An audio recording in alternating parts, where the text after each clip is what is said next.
पीले दांत वाली बहू। रंजना कभी ब्रश नहीं करती थी। उसे कितनी बार उसके माँ बाप ने डांटा, लेकिन उसका कोई असर उस पर होता ही नहीं था, जिस कारण से उसके दांत पीले पीले हो जाते हैं। शादी के बाद। अरे बहू, वैसे तो तुझ में कोई कमी नहीं है, पर तेरे दांत इतने पीले कैसे हैं बेटा? कैसे मतलब? कोई सर्जरी थोड़ी ना कराई है। वो तो क्या नाम, मैं ब्रश नहीं करती थी तो पीले हो गए। अब क्या करूं? आप कहें तो लाल करवा लूं या फिर काले? यार ये क्या है, क्यों माँ से लड़ रही हो? लड़ रही हूँ? अरे मैं लड़ रही हूँ या ये बोल रही है कि दांत पीले है, पीले। अरे तपस्या थोड़ी ना की है इन्हें पीले करने के लिए। बकायदा ब्रश नहीं किया है 20 साल तक, तब जाकर। छी, कैसी बात कर रही हो? ये उस वक्त तो पीले नहीं थे जब हम लोग तुम्हें देखने आए थे। अरे तब साफ करवा लिया होगा डेंटिस्ट के पास जाकर। अब देखो कैसे पीले पीले लग रहे हैं। रंजना सास की तरफ गुस्से से देखती है। फिर शुरू हो गई पीले पीले पीले।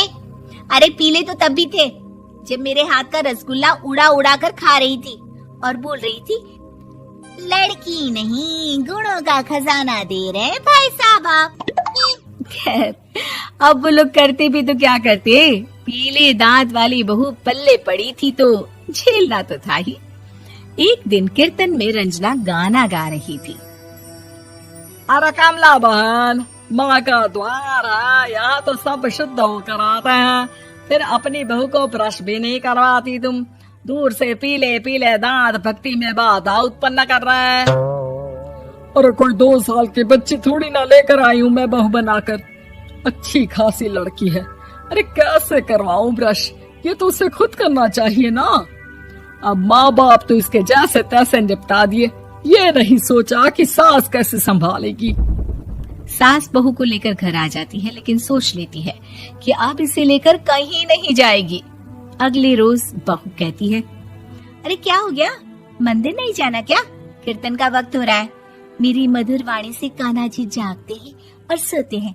आप तो जानती है ना उनकी भक्ति में कितना मन लगता है मेरा। वो क्या है ना, तबीयत ठीक नहीं लग रही है मेरी, आराम करूंगी मैं। तबीयत ठीक नहीं लग रही? अभी तो मिथुन के गाने पर नाच रही थी आप, और अब बोल रही है कि तबीयत ठीक नहीं लग रही। अरे भक्ति में मन लगा लो सासू माँ, ऊपर जाना है, क्या मुंह दिखाओगी आप? हाँ? सास को बहू की बात पर गुस्सा आ जाता है। मैं क्या मुंह दिखाऊंगी, इसकी चिंता तो ना कर, समझी? अपने मुंह की चिंता कर, जो ये पीले पीले दांत लेकर हर जगह पहुंच जाती है। पता है लोग कितना मजाक बनाते हैं। ना जी ना, मैं नहीं जाना कहीं तेरे साथ। तो ये बात है। कोई ना, मत जाओ, मैं अपने कमरे में ही बैठकर भक्ति कर लूंगी। ऊपर वाला दांत थोड़ी ना देखता है, मन देखता है, भावना देखता है। और अरे बस बस, तू सब कुछ दिखा, बस ये सफेद चमकदार दांत ना दिखाना किसी को, है? जा यहाँ से। बहू को सास की बात का कोई फर्क नहीं पड़ता, वो तो जैसी थी वैसी ही रह जाती है। सुबह नहाकर किचन में खाना बनाना, फिर खाना खाना, कीर्तन भजन करना और सो जाना। एक दिन, माँ जी मैं सहेली के घर जा रही हूँ, शाम को लेट आऊंगी। हाँ हाँ तो जाना, मैंने कौन सा तेरी आरती करनी है घर पर बैठकर। रंजना सहेली के घर जाती है, जहाँ वो पार्टी में जाने की तैयारी कर रही होती है। अरे शिखा, कहाँ जाने की तैयारी कर रही है? मैं गलत वक्त पर आ गई क्या? अरे नहीं यार, उल्टा सही वक्त पर आ गया। मैंने ये साड़ी और ज्वेलरी निकाली है यार, शाम को इनके ऑफिस की एक पार्टी में जाना है। बताना कैसा लग रहा है ये सब? नहीं यार, इस ड्रेस के साथ तो वो वाली ज्वेलरी अच्छी लगेगी। हाँ हाँ सही बोल रही है, मैंने ध्यान ही नहीं दिया। वैसे तो हमेशा से मस्त फैशन सेंस रखती है। तो बड़ा जाती होगी ना पति के साथ पार्टी में। रंजना कुछ नहीं बोलती, बस सोचती है कि यार काश ये बात सही हो जाती, पर मैं क्यों नहीं जाती पार्टी में? क्या इन लोगों की कोई पार्टी होती नहीं होगी? रंजना घर आती है और रात में पति से सवाल करती है, एक बात बताइए, आप मुझे किसी पार्टी में क्यों नहीं ले जाते? क्या आपके यहाँ ऑफिस में पार्टी नहीं होती? पति बेचारा क्या कहता कि दांत पीले हैं तुम्हारे इसलिए। अरे कोई पार्टी होती नहीं हम लोगों के ऑफिस में, तो कहाँ से लेकर जाऊं? और मार्केट, मॉल, कहीं वीकेंड घूमना, कहीं तो। अरे यार सारे हफ्ते में एक छुट्टी मिलती है, तो सोचता हूँ कि आराम ही कर लूं। क्यों? रंजना मन मार के रह जाती है। पहले कभी सास के साथ मंदिर जाया करती थी, लेकिन वो भी सास ने ले जाना बंद कर दिया। घर बैठी बैठी रंजना बोर हो जाती है। तभी उसे आइडिया आता है और वो मायके जाने का सोचती है। सासू माँ, 2 दिनों के लिए मम्मी के घर जा रही हूँ। अच्छा ठीक है, आराम से जा। और हाँ, माँ से कुछ अच्छी आदत सीख कर आना कि कैसे शरीर के हर भाग की तरह दांतों की सफाई भी जरूरी होती है, समझी? शुरू हो गई ना आप। वो लोग आपकी तरह नहीं है कि छोटी छोटी बात का बतंगड़ बना दे। उन लोगों के लिए मैं मायने रखती हूँ, ना कि मेरे पीले पीले दांत। रंजना माँ को बिना बताए उन लोगों को सरप्राइज देती है, लेकिन जैसे ही वो दरवाजे पर पहुंचती है, अंदर देखती है कि घर वाले कहीं जा रहे होते हैं।